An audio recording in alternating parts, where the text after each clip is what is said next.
Sesaat lagi Anda akan menyaksikan Sukses Jakarta untuk Indonesia in association with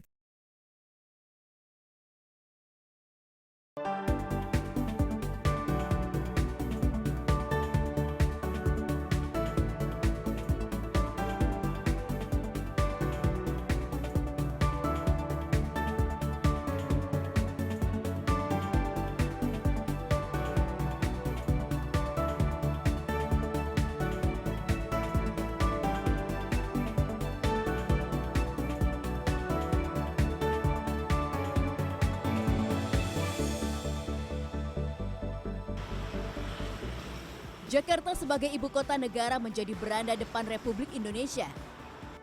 Di usianya yang sudah 496 tahun, Jakarta terus bersolek. Jakarta terus berbenah agar bisa sejajar dengan kota metropolitan dunia lainnya. Tak hanya pembangunan kota, pemerintah Provinsi DKI Jakarta juga fokus menyiapkan generasi masa depan yang unggul. Salah satunya dengan bergerak cepat menurunkan prevalensi stunting. Menurut World Health Organization atau WHO, stunting merupakan gangguan perkembangan pada anak dan stimulasi psikososial yang tidak memadai akibat asupan gizi yang buruk. Sejumlah faktor mendasari terjadinya stunting pada anak, antara lain adalah asupan kalori yang tidak adekuat akibat kemiskinan, pengetahuan yang rendah mengenai praktik pemberian gizi untuk bayi dan anak, serta peran protein hewani. Di awal tahun 2023, Presiden Republik Indonesia Joko Widodo menegaskan bahwa target penurunan angka stunting sebesar 14% dan harus bisa dicapai pada tahun 2024 mendatang. Target yang saya sampaikan 14% di tahun 2024 harus kita bisa capai. Dan dampak stunting ini bukan hanya urusan tinggi badan, tetapi yang paling berbahaya adalah nanti rendahnya kemampuan anak untuk belajar. Data Kementerian Kesehatan 2022 mencatat, angka stunting di DKI Jakarta mengalami penurunan hingga menjadi provinsi terbaik nomor 2 di Indonesia. Data survei status gizi balita Indonesia mencatat, pada tahun 2021, prevalensi stunting di DKI Jakarta sebesar 16,8% dan di tahun 2022, 14,8%. Untuk 2023, pemerintah DKI Jakarta dalam rencana pembangunan daerah mentargetkan prevalensi stunting turun menjadi 13,7%. Ada 3 wilayah di DKI Jakarta yang di atas rata-rata prevalensi balita stunting, yakni Kepulauan Seribu, Kota Jakarta Utara, dan Kota Jakarta Barat. Sedangkan 3 kota lainnya berada di bawah angka rata-rata provinsi, yakni Jakarta Timur, Jakarta Pusat, dan Jakarta Selatan. Target yang ditetapkan untuk daerah ibu kota menjadi 14% di tahun 2024 dinilai ringan. Pada 1 Februari 2023 lalu, Menteri Kesehatan meminta PJ Gubernur DKI Jakarta, Heru Budi Hartono, menekan angka stunting DKI di bawah 5%. Provinsi DKI Jakarta akan dijadikan provinsi percontohan yang mampu menurunkan level stunting setara dengan negara-negara maju di dunia.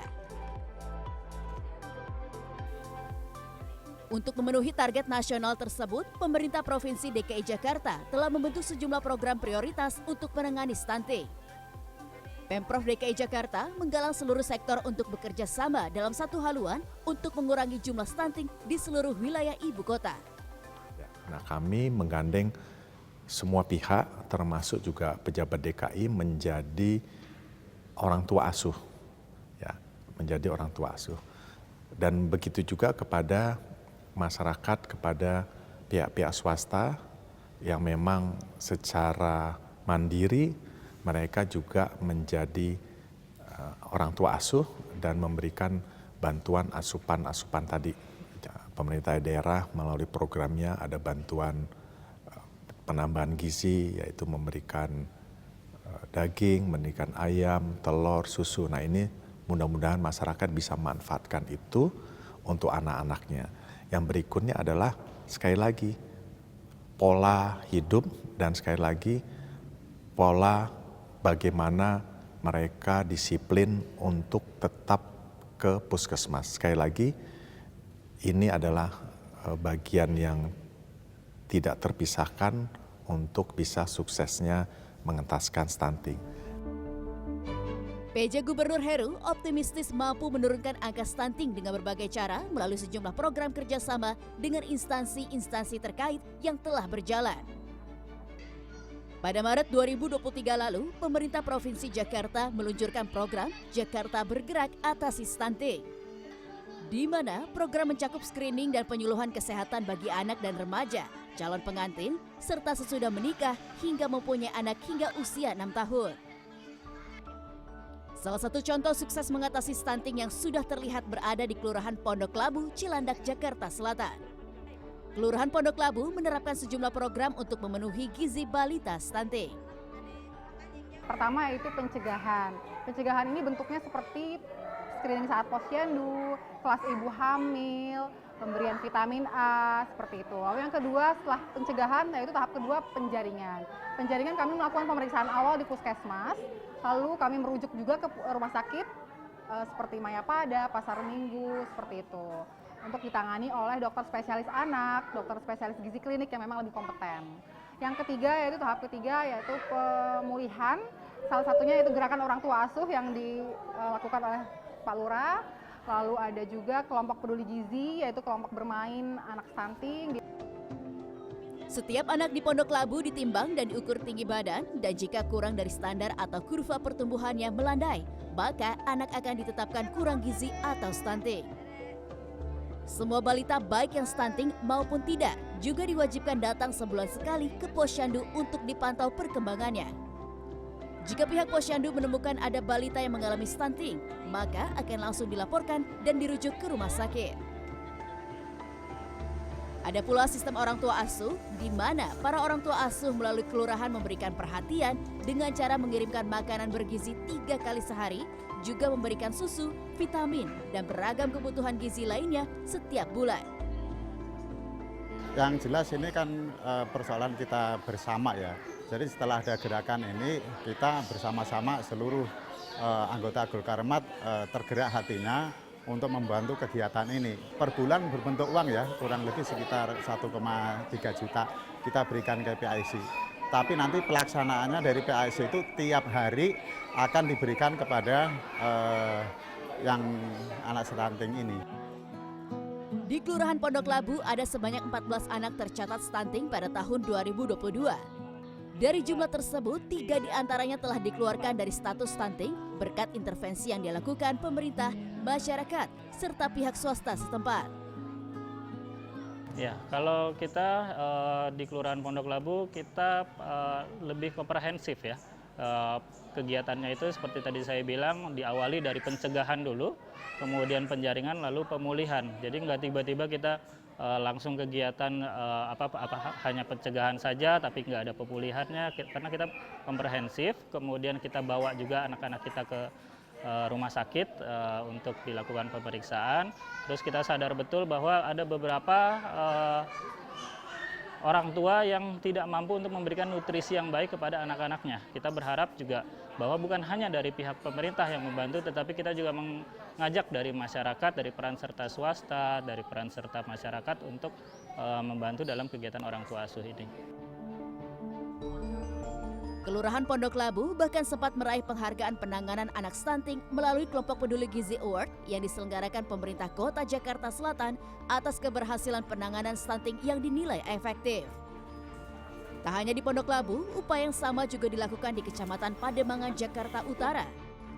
Pada 23 Mei 2023 lalu, PJ Gubernur DKI Jakarta mengunjungi langsung Puskesmas Pademangan yang memiliki program Kelenting Puspa atau kolaborasi intervensi menurunkan stunting Puskesmas Pademangan.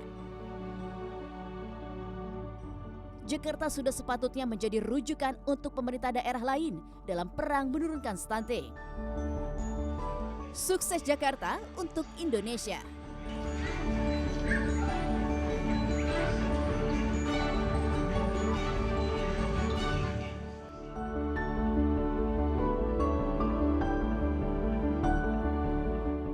Untuk pernapasan udara manusia juga bagus. Malah pusing ya kalau nggak ada taman kayak begini.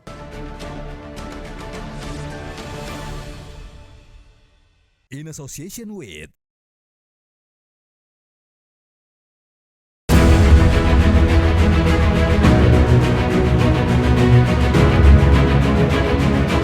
Menuju transisi dari ibu kota negara menjadi kota bisnis berskala global, Jakarta terus bergerak.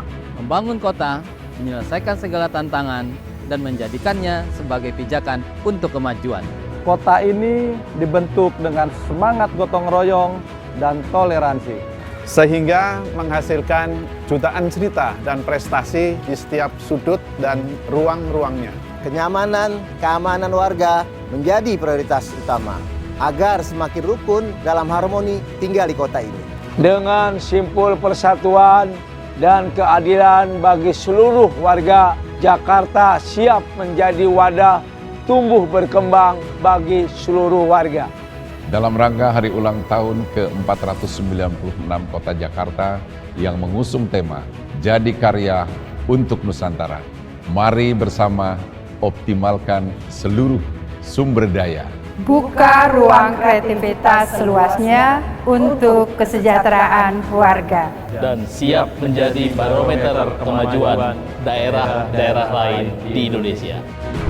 Mari bersama-sama kita sambut Hari Jadi Kota Jakarta yang pada tanggal 22 Juni 2023 ini genap berusia 496 tahun. Dengan semangat untuk terus menjadi yang terbaik, semangat memajukan Jakarta, semangat membangun Indonesia.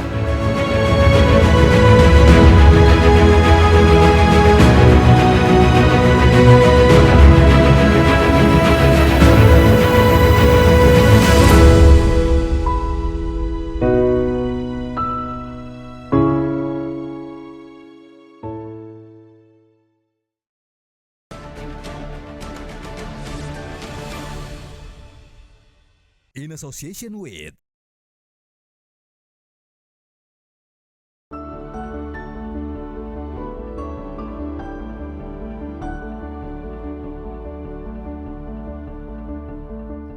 Menjadi ibu kota negara yang tumbuh dan berkembang dengan segala modernisasinya, Jakarta membutuhkan ruang terbuka hijau yang bermanfaat sebagai oase kesejukan. Kehadiran ruang terbuka hijau berperan sebagai paru-paru bagi kota. Kini, Jakarta juga memiliki beragam ruang terbuka hijau berkonsep taman yang ikonik, serta menjadi landmark Jakarta sebagai kota yang memperhatikan estetika dalam penataan kota.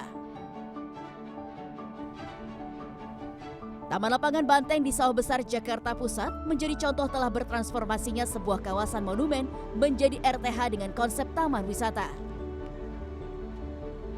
Taman yang berdiri di atas lahan seluas 5,2 hektar ini memiliki tampilan yang jauh lebih modern dan tertata. Ada 3 zona yang tersedia di taman yang berlokasi dekat Masjid Istiqlal dan Gereja Katedral ini, yakni zona monumen, zona olahraga, dan juga zona taman dan hutan kota yang seluruhnya tak hanya bisa dinikmati secara visual, namun juga bisa dirasakan secara fungsi.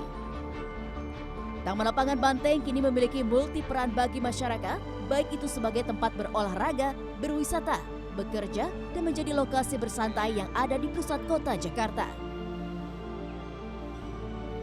Selain Taman Lapangan Banteng, ada juga ruang terbuka hijau di tepian Waduk Pluit yang berdiri di atas lahan seluas 10 hektar dan kini telah menjadi taman yang memiliki sarana rekreasi bagi masyarakat di wilayah Jakarta Utara. Rimbunnya pepohonan, sarana olahraga dan hobi, arena bermain anak dimanfaatkan oleh banyak pengunjung yang datang ke lokasi ini. Siapa mengira Taman Waduk Pluit yang diresmikan pada tahun 2013 lalu bisa menjadi wahana rekreasi bagi masyarakat sekaligus menjadi tempat asri yang teduh. Satu, lebih aman untuk bencana ya. Yang kedua, untuk pernapasan udara manusia juga bagus. Untuk menghirup daripada kayak kita banyak polusi, nyari tempat, aduh enaknya di mana nih? Yang deket, yang terjangkau, terus yang kayak kita ekonominya terjangkau juga gitu kan. Kalau jauh-jauh kan biayanya malah pusing ya kalau nggak ada taman kayak begini. Selain RTH Taman Lapangan Banteng dan Taman Waduk Pluit, Jakarta juga masih memiliki taman ikonik lainnya yang tersebar di penjuru Jakarta.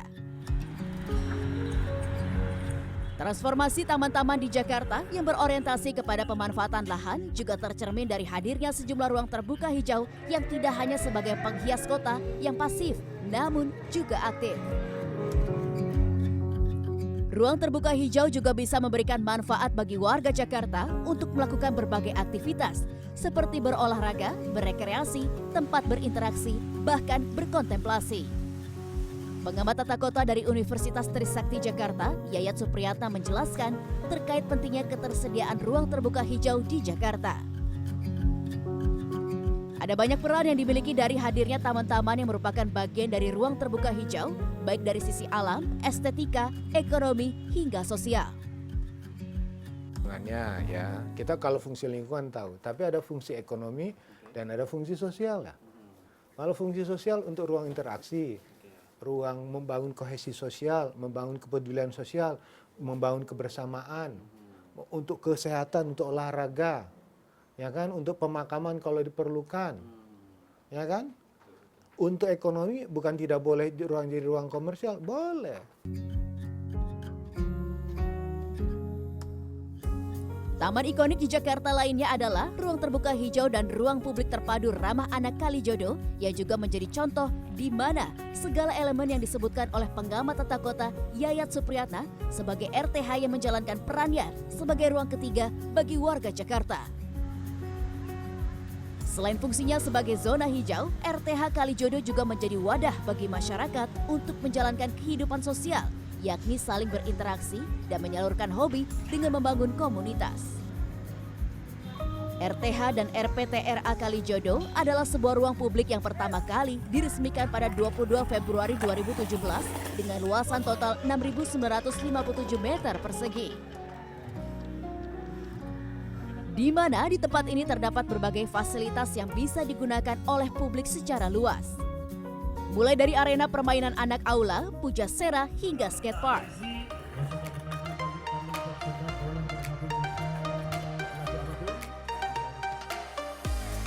Seperti yang dilakukan oleh Rina Risnawati bersama komunitas senamnya. Rina yang adalah instruktur senam sudah menempati area aula serbaguna di RTH Kalijodo sejak awal mula lokasi ini diresmikan pada 2017 lalu. Sebanyak 3 kali dalam sepekan, Rina bersama komunitas senamnya selalu memanfaatkan aula serbaguna di RTH Kalijodo hingga kini telah memiliki banyak anggota. Karena ini kan fasilitas umum ya, dan banyak dikunjungi mungkin masyarakat lingkungan terdekat lah. Ya, jadi pasti otomatis pada berdatangan ke sini dan di sini ada senam dan jadi sarana olahraga juga. Kalau menurut saya sejauh ini cukup bagus ya, karena saya tahu kan perkembangannya dari nol ya, dari belum jadi itu kita sudah mengadakan senam ya, dari yang cuma berapa orang itu sampai sekarang udah fasilitasnya udah menurut saya udah bagus ya. Tak hanya Rina bersama komunitas senamnya, ada pula komunitas skateboard dari Parlemen Skateboarder dan juga Family of Kalijodo yang turut memanfaatkan sekaligus menghidupi RTH Kalijodo. Kedua komunitas ini sering melakukan aktivitas bersama, mulai dari latihan hingga membuat penyelenggaraan acara kompetisi skateboard di arena skatepark Kalijodo. Seiring berjalannya waktu, pemanfaatan skatepark Kalijodo juga bisa menjadi tempat lahirnya sejumlah talenta-talenta dalam skateboarding yang juga sudah mengikuti beragam kejuaraan mulai tingkat provinsi, nasional, hingga internasional. Kalau di Kalijodo ini tiap minggu itu hampir ada karena memang tempat rutin kita. Tapi sebenarnya tiap hari juga ada, cuman biasanya itu sore. Kalau siang kan panas di sini gitu. Oh ya, ini kan ya, kita betul. dari pertama kali diresmikan kita udah di sini jadi home base jadi home base. Iya, pas waktu pertama kali diresmikan juga kita ikut main juga di sini gitu. Keberadaan sejumlah komunitas beserta anggotanya di RTH Kalijodo ini menjadi bukti bahwa ada peran penting yang dimiliki oleh ruang terbuka hijau sebagai ruang ketiga bagi masyarakat untuk memenuhi kebutuhannya dalam berinteraksi sambil menyalurkan hobi.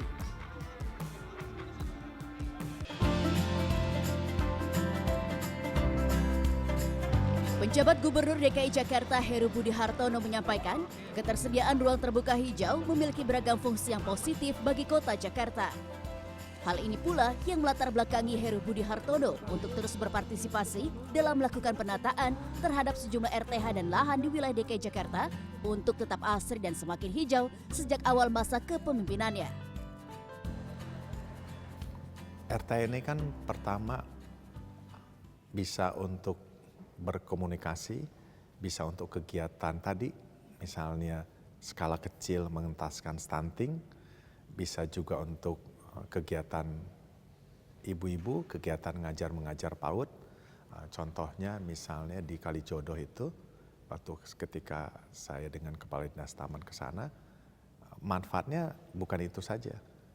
Ada orang berinteraksi olahraga di sana ada UMKM tumbuh, sehingga UMKM-nya berjalan. Manfaatnya bisa untuk anak-anak bermain, bisa untuk bercengkrama. Selain itu juga bisa menurunkan polusi. Ya.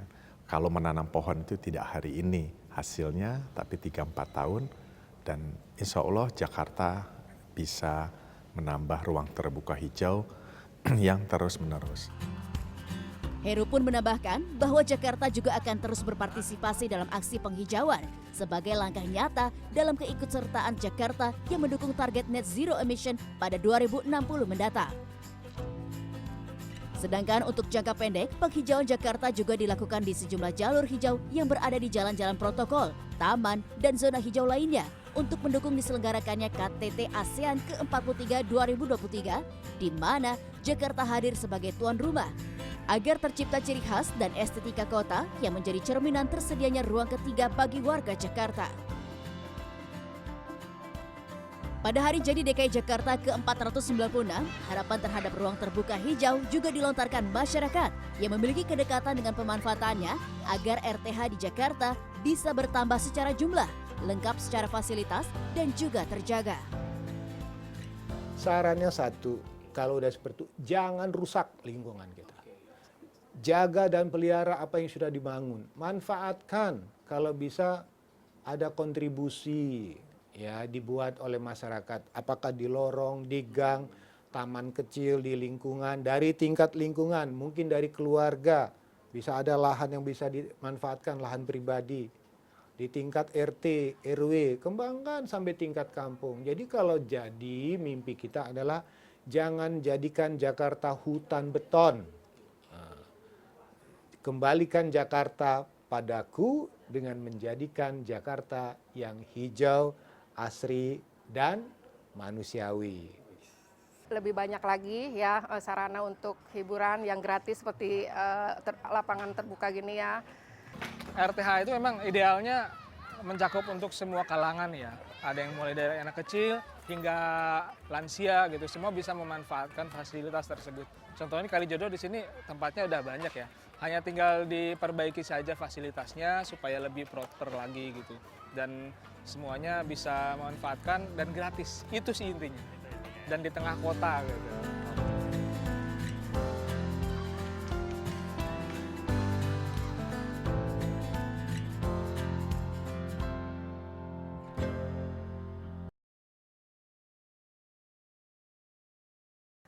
Ada panggilan hati bahwa sebagai warga ingin ikut Jakarta ini bersih, Jakarta ini sehat, Jakarta ini udaranya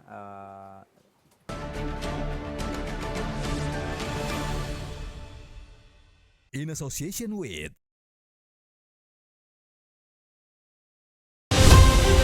Jakarta adalah kota yang menawarkan banyak pengalaman dan pilihan. Beragam tantangan berhasil dihadapi, menjadikan kota ini semakin maju, berkembang, dan terdepan. 496 tahun, bukan sekedar matangnya usia. Ini adalah perjuangan panjang kota Jakarta dalam melintasi masa dengan terus memberikan ruang kreativitas untuk berkarya. Sebagai simpul kemajuan Indonesia yang bertirikan keadilan, kebangsaan, dan kebinekaan, Jakarta selalu mengedepankan kesejahteraan yang memberdayakan dan berperi kemanusiaan.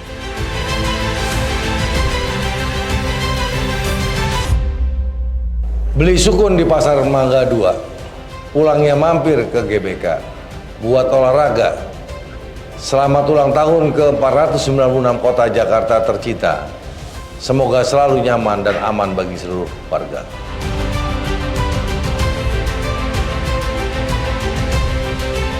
Jadi karya untuk Nusantara yang menjadi tema HUT ke-496 Kota Jakarta mempunyai makna bahwa Jakarta siap mengoptimalkan seluruh sumber daya untuk mewujudkan kesejahteraan masyarakat dan pembangunan berkelanjutan. Selain itu juga menjadi barometer dan pemantik kemajuan bagi daerah-daerah lain di Indonesia. Dirgahayu Kota Jakarta, sukses Jakarta untuk Indonesia.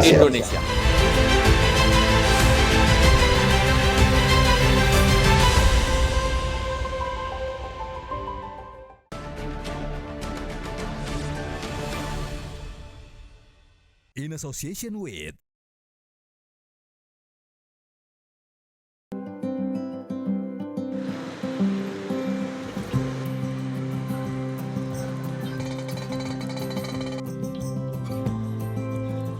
Ruang terbuka hijau bagi sebuah wilayah seperti Jakarta tak ubahnya sebuah paru-paru bagi kota.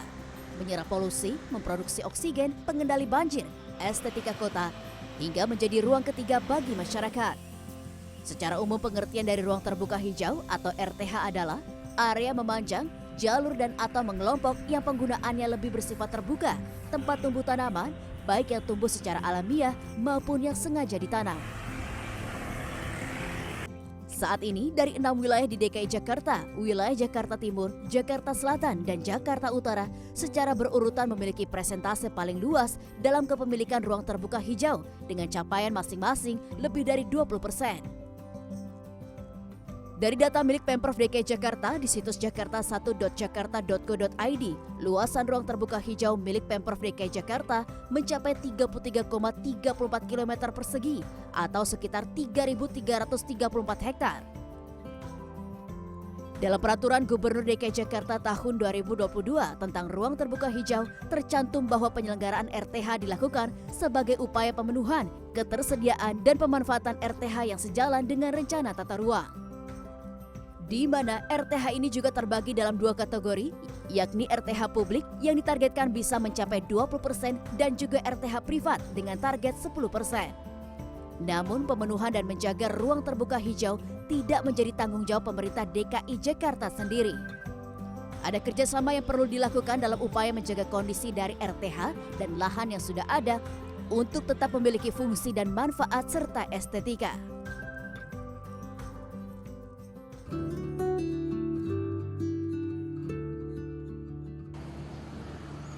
Penjabat Gubernur DKI Jakarta, Heru Budi Hartono, telah dan terus melakukan penataan dan penghijauan di sejumlah lokasi, baik itu taman maupun kawasan tak terjamah untuk ditanami pepohonan.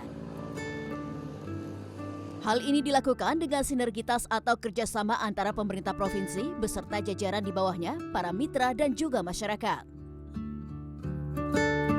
Teman-teman swasta selalu meminta, begitu pemerintah daerah menggaungkan terus menanam pohon, mereka juga turut dengan niat baik dan menawarkan bahwa lokasi-lokasi mana yang bisa ditanam. Contohnya misalnya kemarin itu di Jakarta Timur, terus terakhir saya di Jakarta Utara dan beberapa titik di Jakarta Selatan. Sehingga harapan kami adalah sinergi dengan pihak swasta, CSR-nya bisa menanam pohon, menghijaukan Jakarta. Simple. Di bantaran-bantaran sungai, di tempat yang memang kupingan-kupingan jalan seperti Jakarta Selatan, begitu juga ada namanya yang sudah dibeli oleh Dinas Pertamanan tahun-tahun sebelumnya, bank tanah yang ada di Dinas Pertamanan kita hijaukan. Lantas berikutnya adalah kewajiban fasos-fasum. Itu ada pasti ada peruntukannya ruang terbuka hijau, sehingga semuanya bisa menambah ruang terbuka hijau dan manfaat, khususnya misalnya sepanjang tol, yang contohnya saya sampaikan Becakayu itu adalah milik pemerintah pusat PUPR dan dikelola oleh Badan Pengelola Tol, tapi di bawahnya itu kita perdayakan.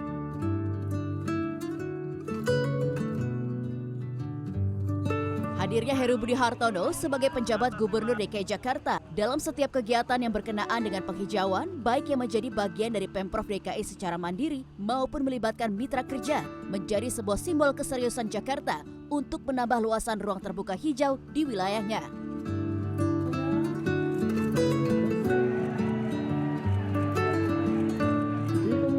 Sejumlah program penghijauan yang dilakukan secara sinergi ini antara lain adalah dengan melakukan penanaman pohon di lahan-lahan yang belum terjamah seperti di 14 km sempadan banjir Kanal Timur dan juga di 5 km di kolong jalan tol Becakayu.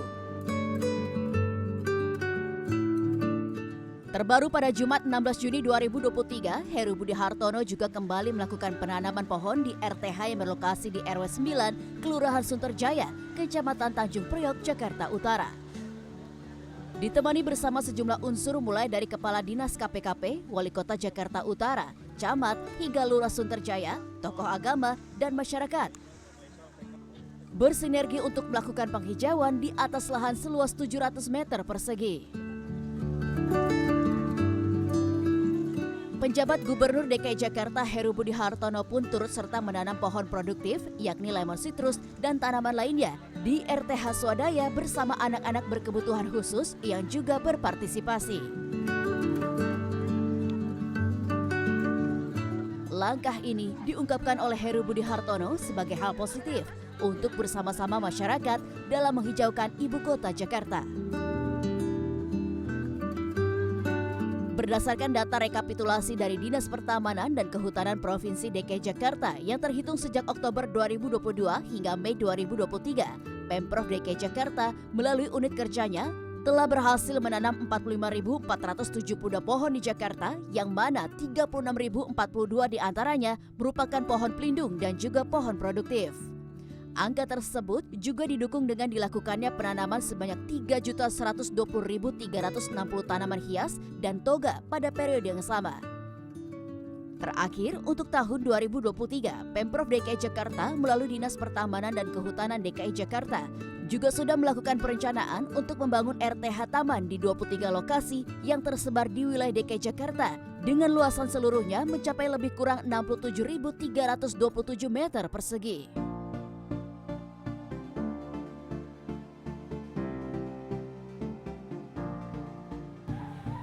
Sinergitas atau gotong royong dalam menumbuhkan ruang terbuka hijau di Jakarta juga dilakukan bersama masyarakat. Di tengah keterbatasan lahan di ibu kota, ada sejumlah warga yang berinisiatif untuk turut menambah ruang hijau. Salah satunya warga di Kelurahan Sunterjaya, Jakarta Utara. Adalah RB Sutarno, seorang pensiunan guru yang kini mengabdikan hidupnya untuk kelestarian lingkungan. Sejak tahun 2008, Sutarno memulai semuanya di lokasi tempatnya tinggal. Mengembangkan pertanian urban dan perkebunan urban yang dibuat di pekarangan rumah yang terbatas dengan akses jalan gang. Bukan hal mudah bagi Sutarno untuk memulainya. Namun berkat kegigihan dan juga keinginan kuat untuk membuat Jakarta menjadi kota yang sehat dengan bersihnya udara, Sutarno pun berhasil mengantarkan kawasan tempatnya tinggal menjadi kampung pro iklim dari pemerintah Provinsi DKI Jakarta dan pemerintah pusat, dan juga meraih penghargaan Kalpataru dari pemerintah Provinsi DKI Jakarta serta Kementerian Lingkungan Hidup dan Kehutanan. Kami menyadari bahwa Jakarta mencari tempat kan sulit. Tapi bukan berarti tidak bisa. Artinya setiap jengkal tanah, katakan untuk pengganti RTH kan bisa vertical garden, bisa rooftop garden. Nah itu meskipun tidak terbuka tetapi full tanaman. Ya artinya kan hijau juga. Nah yang mendasari kami ya memang ada panggilan hati bahwa sebagai warga ingin ikut Jakarta ini bersih, Jakarta ini sehat, Jakarta ini udaranya bagus lah. Dengan lahan yang sangat terbatas, Sutarno mengajak warga di RW 01 Kelurahan Sunterjaya, Jakarta Utara untuk menanam beragam tanaman mulai dari tanaman hias hingga tanaman konsumsi seperti buah, sayuran, dan obat-obatan. Sebagian hasilnya juga bisa dikonsumsi untuk warga sekitar. Masyarakat menerima, bahkan merasakan penghijauan ini, mereka bisa makan sayur dari gang. Itu penghargaan yang luar biasa. Sutarno menyebut Pemprov DKI Jakarta beserta jajaran telah berperan penting dalam segala upayanya dalam melestarikan lingkungan sekaligus menambah zona hijau di Jakarta melalui kebijakan aturan yang dibuat serta dukungan secara langsung di tingkat kelurahan dan kecamatan. Pada tahun 2023, Sutarno juga tengah membuat program kerja dengan menghidupkan ruang terbuka hijau untuk bisa dikelola oleh anak-anak berkebutuhan khusus hingga 2024 mendatang. Nah, kebetulan kan kami di DKI Jakarta. Nah, DKI Jakarta ini luar biasa perhatiannya baik terhadap individu masyarakat penggiat, tapi juga kepada komunitas-komunitas ataupun kelompok masyarakat RT RW. Contohnya Pergub 77 itu kan memfasilitasi, memberikan pelatihan, memberikan sosialisasi bagaimana mewujudkan lingkungan. Lalu Pak Lurah, Pak Camat, itu luar biasa ketika ada gerakan masyarakat yang kaitannya dengan lingkungan yang baik, memberikan support. Di RTH dengan luasan sekitar 700 meter persegi, Sutarno melanjutkan pengabdiannya untuk terus membuat zona hijau di sekitar tempat tinggalnya. Meski berbeda lokasi rukun warga, Sutarno dipercaya untuk turut menumbuhkan aneka tanaman di lokasi ini, yang juga dilakukan bersama anak-anak berkebutuhan khusus.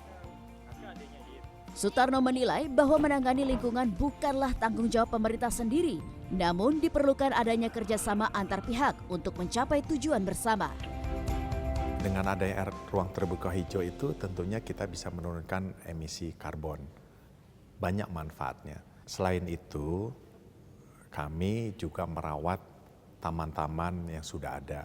Taman-taman yang sudah dibangun oleh pendahulu-pendahulu kami, ya tentunya kita tetap kita rawat.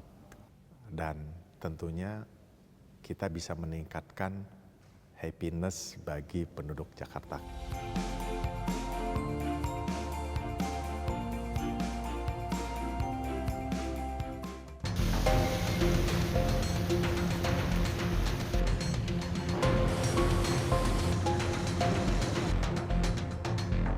Masuk ke Siaga 3, sebelum masuk ke Siaga 3, maka air di Kali Ciliwung ini sudah kita belokkan ke Kali Cipinang. Terima kasih, Anda baru saja menyaksikan Sukses Jakarta untuk Indonesia in association with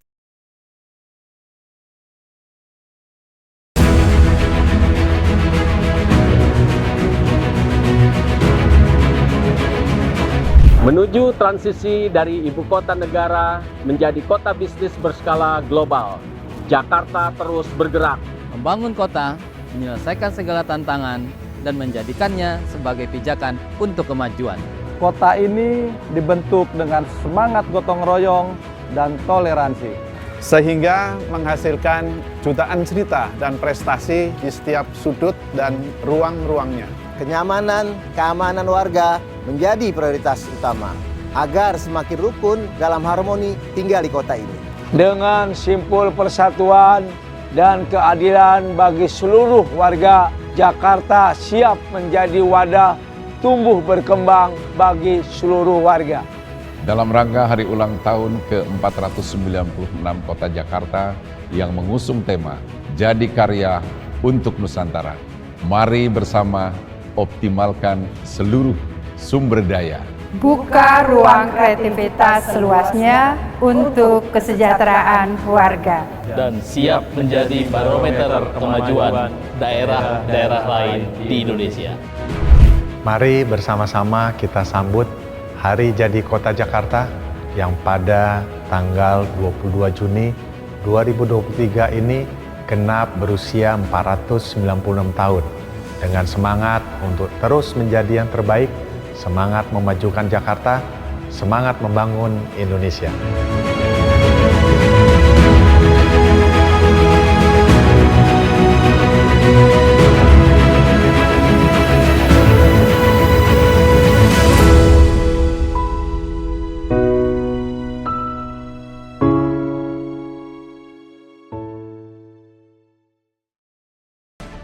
Sesaat lagi Anda akan menyaksikan Sukses Jakarta untuk Indonesia in association with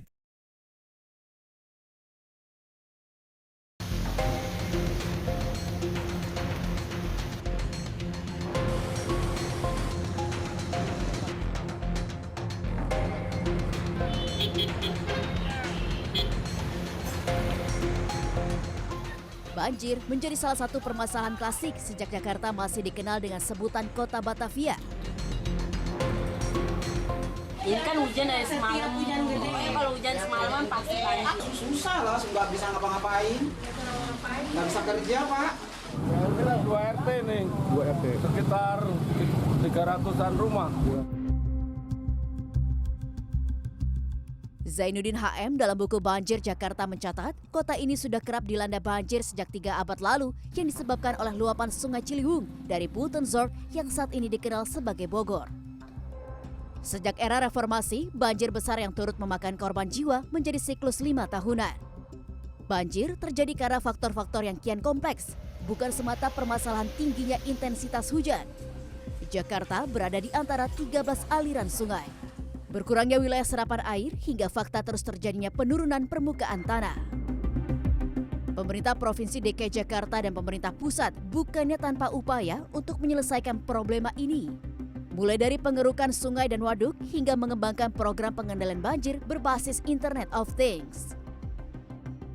Selain itu, pemerintah Provinsi DKI Jakarta bersama pemerintah pusat juga terus berupaya merampungkan proyek sodetan Kali Ciliwung yang merupakan infrastruktur untuk mengurangi puncak banjir di Kali Ciliwung dengan cara mengalihkan aliran air ke Kanal Banjir Timur. Ketika Kali Ciliwung mencapai elevasi tertentu, ya, dalam perhitungan kami itu debitnya sekitar 300 kubik, maka itu akan kita mulai alihkan ke Kali Cipinang yang kemudian masuk ke Kanal Banjir Timur. Itu nanti sistem kerjanya dari sudetan itu seperti itu.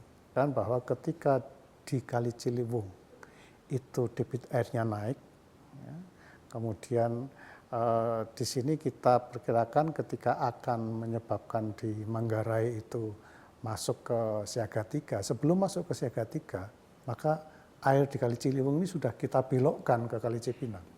Di dalam perencanaan kami 60 meter kubik per detik yang bisa kita alihkan.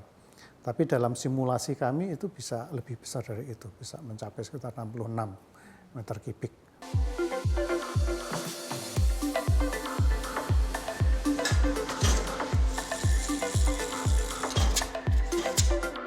Pada Januari 2023, Presiden Joko Widodo bersama jajarannya dan pejabat Gubernur DKI Jakarta Heru Budi Hartono meninjau perkembangan proyek sodetan yang kian mendekati rampung. Sekali lagi saya terima kasih kepada pemerintah pusat yang telah membantu pemerintah daerah mengentaskan atau menyelesaikan atau mengurangi banjir di Jakarta dengan membangun 2 waduk di wilayah Jawa Barat, ditambah dengan di dalam DKI adalah sodetan Kali Ciliwung yang memang sangat diperlukan oleh pemerintah pusat, PUPR, untuk pemerintah daerah melakukan percepatan sodetan. Jadi lokasinya itu tidak lebih dari 2 meter ya, di sini ada dinding, sana adalah lokasi lahan warga, di sininya adalah side pile ya kurang lebih 2 meter, tapi panjangnya kurang lebih 200 sampai 300 meter. Kemarin Pak Wali sudah saya minta untuk menanam dan sudah dilakukan. Ya mungkin ada 100 sampai 150 pohon. Artinya sodetan Kali Ciliwung penampang basahnya sudah dapat untuk dilakukan proses untuk pembuangan air menyodet dari Kali Ciliwung. Di sisi kiri kanannya kan sudah kita bebaskan dan sudah bisa kita tanam pohon.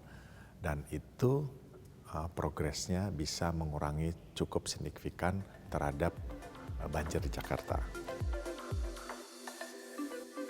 Selain normalisasi sungai dan merampungkan proyek sodetan Kali Ciliwung, pemerintah Provinsi DKI Jakarta juga melakukan inovasi dan terobosan lain pengendalian genangan dan banjir. Bekerja sama dengan pemerintah pusat, DKI juga membuat ruang limpah sungai melalui proyek 942 atau 9 polder, 4 retensi air, dan 2 peningkatan kapasitas sungai. Program infrastruktur untuk menciptakan ruang terbuka biru ini menelan biaya hingga 1 triliun rupiah yang dialokasikan pemerintah Provinsi DKI Jakarta dari dana pinjaman pemerintah pusat melalui Program Pemulihan Ekonomi Nasional PEN 2021. Ruang limpah sungai serupa dengan waduk atau floodplain yang difungsikan untuk menangani limpahan air sungai sehingga mengurangi beban aliran sungai di kawasan hilir. Hingga 2023, ada 3 ruang limpah sungai yang sudah rampung dibangun, yakni di kawasan Brigif Jagakarsa dan Lebak Bulus, Jakarta Selatan, serta di Pondok Ranggon, Jakarta Timur.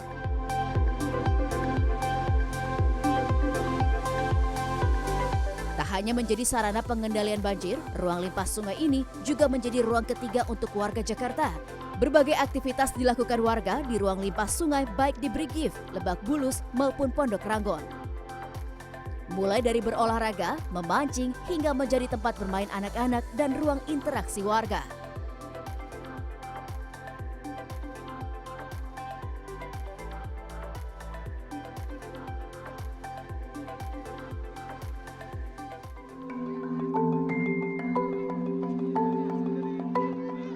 Memang banjir rob ini akan terasa parah jika dibarengi oleh faktor meteorologi.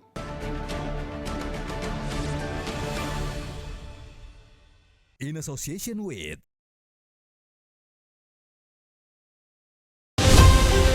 Jakarta adalah kota yang menawarkan banyak pengalaman dan pilihan. Beragam tantangan berhasil dihadapi, menjadikan kota ini semakin maju, berkembang, dan terdepan.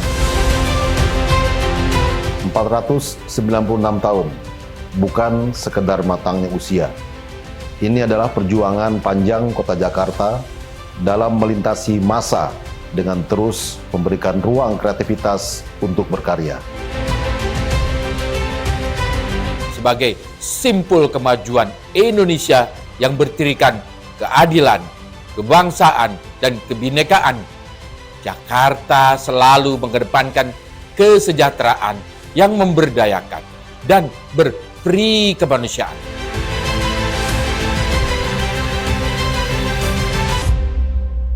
Beli sukun di Pasar Mangga 2, pulangnya mampir ke GBK, buat olahraga. Selamat ulang tahun ke 496 kota Jakarta tercinta. Semoga selalu nyaman dan aman bagi seluruh warga.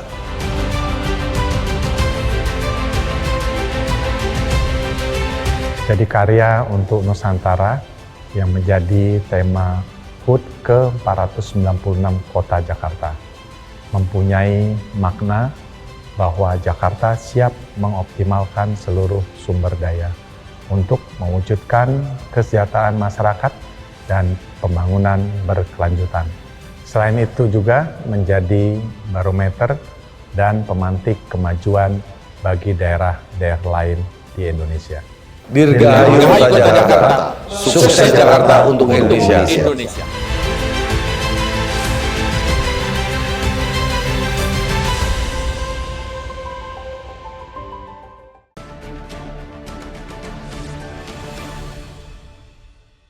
In association with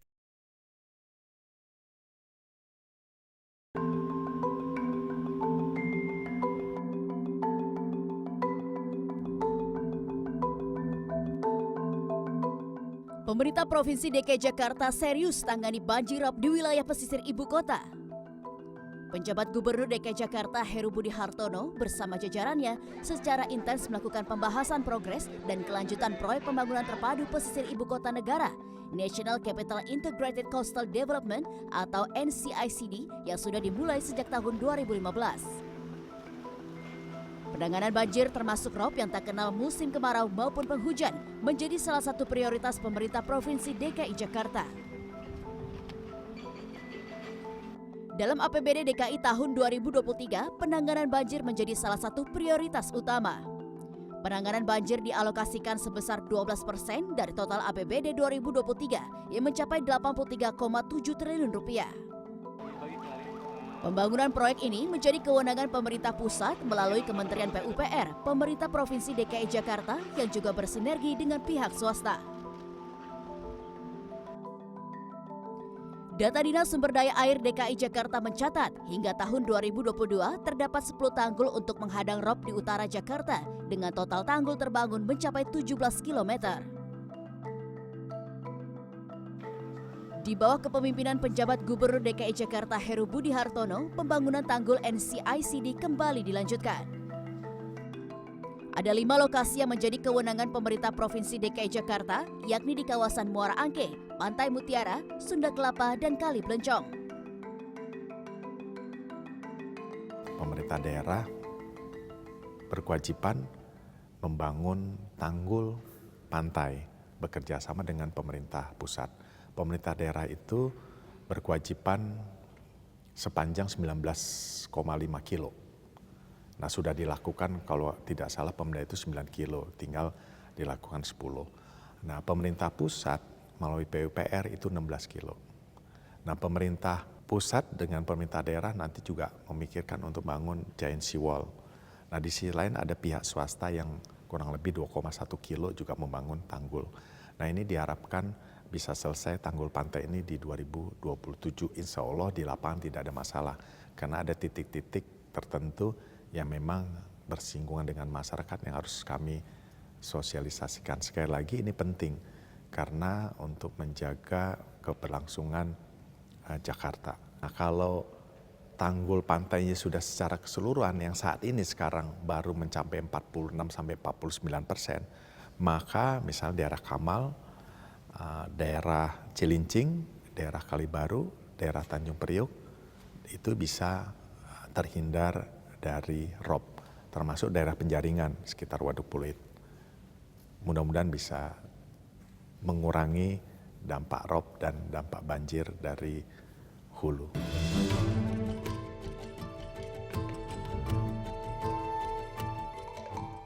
Badan Meteorologi, Klimatologi, dan Geofisika (BMKG) menyebut upaya pengendalian rob di wilayah pesisir Jakarta merupakan pekerjaan besar yang harus dilakukan. 1 bulan bisa terjadi 1 hingga 2 kali, tergantung wilayahnya. Dan ini bisa ditandai waktunya, yaitu awal dan pertengahan bulan Hijriah.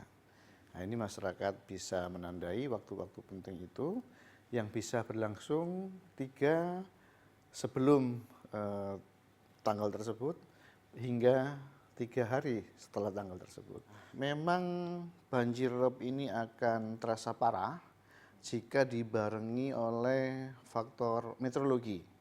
Misalnya saat ini di perairan Laut Jawa tinggi gelombangnya lebih dari 2 meter.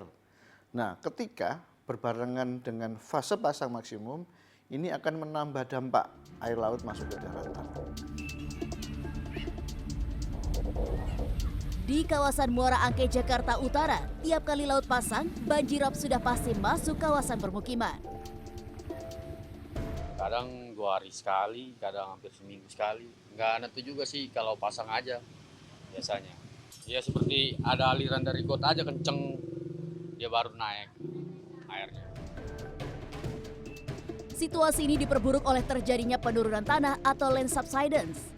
Data Kementerian Pekerjaan Umum dan Perumahan Rakyat mencatat permukaan tanah turun 12-18 cm per tahun, efek dari penggunaan air tanah berlebihan.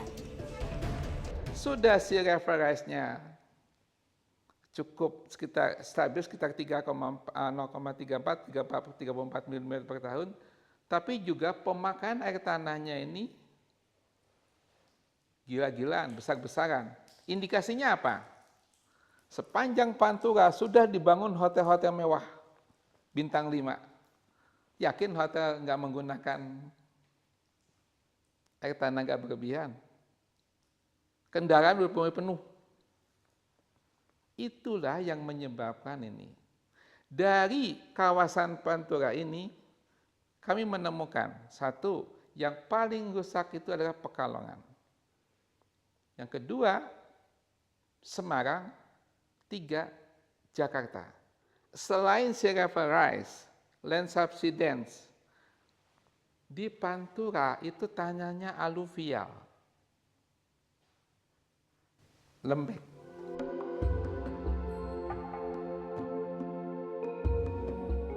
Pengamat tata kota Universitas Trisakti Yayat Supriyatna mengapresiasi dilanjutkannya pembangunan tanggul pantai di wilayah utara Jakarta. Ya, buat Jakarta untuk beberapa daerah sekarang ada skenario A, B, dan C. Sekarang nih sudah ada tanggul yang di pesisir itu yang sudah dibuat untuk melindungi wilayah-wilayah yang sangat sensitif seperti Pluit, Muara Angke, dan sebagainya, bahkan Sunda Kelapa. Udah itu kalau nggak begitu kan kita tenggelam ini sebetulnya sudah menghadapi tingkat kritis. Di usia Jakarta yang sudah 496 tahun, banyak suara warga berharap kota ini dapat terus berbenah untuk menjadi rumah yang aman, tentram dan nyaman. Iya, untuk penghijauan saya sih berharap lebih banyak lagi RPTRA, lebih banyak taman-taman terbuka lah, biar ya minimal bisa mengurangi polusi lah ya. Untuk banjir sih, harapan saya untuk warganya sendiri bisa lebih diedukasi. Karena kalau pemerintahnya udah berupaya semaksimal mungkin, warganya masih buang sampah di kali, percuma. Dan untuk banjir nih, bisa juga nih bikin waduk kayak gini, agar tidak ada yang kesumbat lagi menyebabkan banjir ya. Penanganan lingkungan yang lebih baik, seperti taman-taman seperti ini kayaknya masyarakat sekarang butuh. Karena setelah COVID kemarin, kayaknya orang lebih suka kegiatan yang outdoor seperti ini.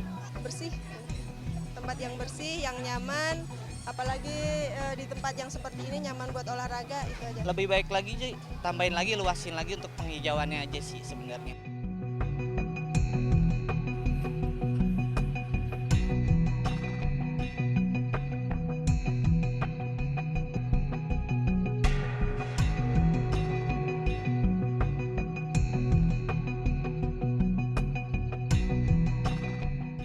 Terima kasih, Anda baru saja menyaksikan Sukses Jakarta untuk Indonesia in association with